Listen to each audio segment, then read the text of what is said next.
Hello, hello, hello. It's Rex on the radio. And we have Russ Reyes.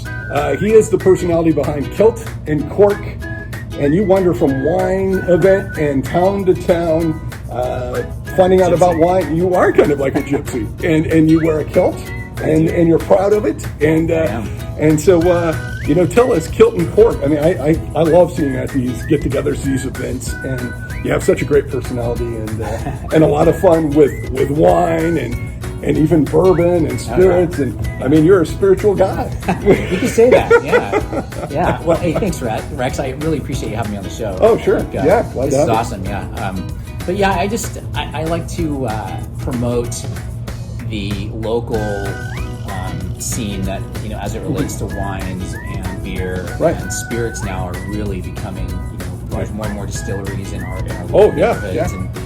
And so that's kind of where Kilt and Cork kind of came from. Right. And the kilt is, it's real. I do wear one as often as possible. Sure. I've been wearing it for a long, long time. Okay, great. But it's part of who I am, and it seemed to help me break the ice, I guess, or get noticed when you walk in places. Sure. It sounds like like I want attention, but actually it's not really that. But what it does is it helps people let their guards down when they see a guy in a kilt. Right. It's fun. You don't ever see somebody in a kilt, at least around our neck of the woods, and go, well, I don't know, he's probably a pretty mean guy. Yeah. You start going, wow, he must be fun. He must be a fun guy. I got to talk to him, see what's going on. Well, and that's kind of what, the kilts, I guess, in our culture, it does kind of imply that kind of good time or fun or celebration. People wear them for weddings. And so it does have that, I guess, meaning behind it. It's, if you're wearing a kilt, you're looking for a good time. Not in that way. You want to have a good time. And I think of you as a wine expert with Eldorado County and the Sierra foothills and the wineries that are up there and stuff. And that seems to kind of be your turf, right? I mean, that's kind of where you hang out a lot, right? Yeah, and I protect that turf. That's where I live. Right. So it's my backyard. And I've spent the last 20 years really getting to know the people and the families and the founders and the movers and the shakers, and trying to stay current on everything that's happening up there, both in Eldorado and Amador. Okay. I've always believed it's the most undervalued wine region in the state. Right. And I think it's finally now starting to get some recognition and kind of come into its own. Yeah. Which is exciting to see. So. Yeah, it is exciting to see. And I mean, how have you seen Eldorado County and Amador County and their wine regions obviously getting more and more respect? Right. Now and kind of more and more in the California wine conversation than they were just a few short years ago. Why do you think that's happened? What has brought that about? What's been kind of the main thing? I honestly believe the consumers are now starting to catch up with the vintners. Amador and Eldorado both have been selling fruit to wineries all over the state, specifically like Napa, Sonoma, for years and years.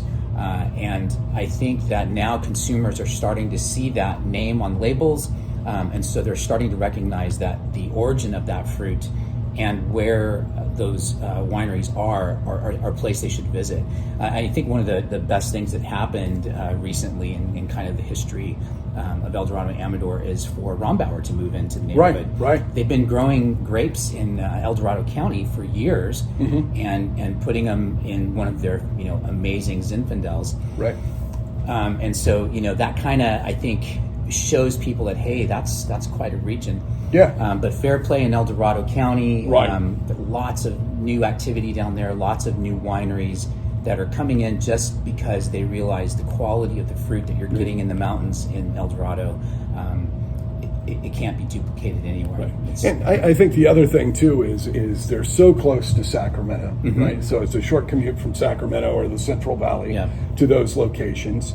You also don't have the crowds that maybe you have in a Napa or an area that everybody is going to. And I think everybody likes to discover that new wine, that new winery, and kind of like it's their baby. They want to be ahead of the curve. Yes, they do. And so these areas are ahead of the curve or not as well known to some degree, in some way, that's right, as say a Napa or a Sonoma County.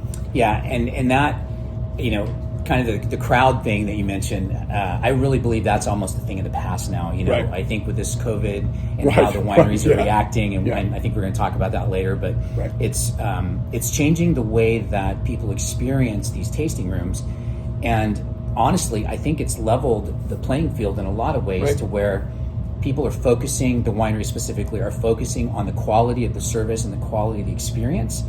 And that's really what the consumer is going to be looking for, I believe, is where can I get that quality experience, knowing that I have to make a reservation everywhere I go. Right. And knowing that I'm going to kind of get the same, little pours and things like that. Be selective about where you're going and where you're spending your time tasting wine, or whatever the case may be. That's right. Hey, we'll be back more with Russ Reyes from Court and Kilt. And keep it right Kilt here. And Cork. Kilt and Cork. See, have I been drinking? I don't think so. Not yet. So. Yeah, I know. So, but we'll be right back with Russ Reyes. Hang on, it's Rex on the radio.